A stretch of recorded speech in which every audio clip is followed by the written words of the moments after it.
Video کے نیچے subscribe کے بٹن پہ کلک کریں، بیل کے آئیکن پہ کلک کیجئے تاکہ ہر نئی ویڈیو کی نوٹیفیکیشن آپ کو مل جائے۔ 14 اگست کو پھر ہماری قوم کو روزہ رکھنا چاہیے؟ بالکل، میں تو پچھلے سال یہ اعلان کیا تھا، اچھا، بلکہ میں نے خود بھی روزہ رکھا تھا۔ سبحان اللہ۔ ہاں، میں نے اعلان کیا کہ یہ آزادی کے موقع پہ روزہ رکھنا یہ تو انبیاء کی سنت ہے اور یہ شکر نعمت ہے، اور کیونکہ آزادی سے بڑھ کر کوئی نعمت نہیں ہے جس کے لیے اللہ نے نبیوں کو بھیجا، دنیا کی آزادیاں دلاؤ قوموں کو، جیسے حضرت موسیٰ کو بھیجا، تو اس لیے اس میں روزہ رکھنا انبیاء کا ٹریڈیشن ہے۔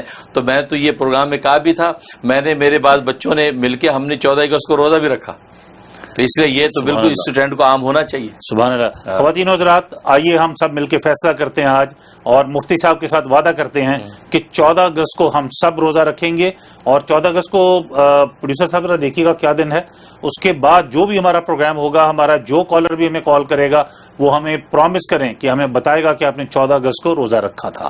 یہ بہترین طریقہ ہے اللہ تعالیٰ کا شکر ادا کرنے کا، اس عظیم جو ہمیں جو اللہ تعالیٰ نے آزادی فرمائی، عنایت فرمائی، اس کے لیے۔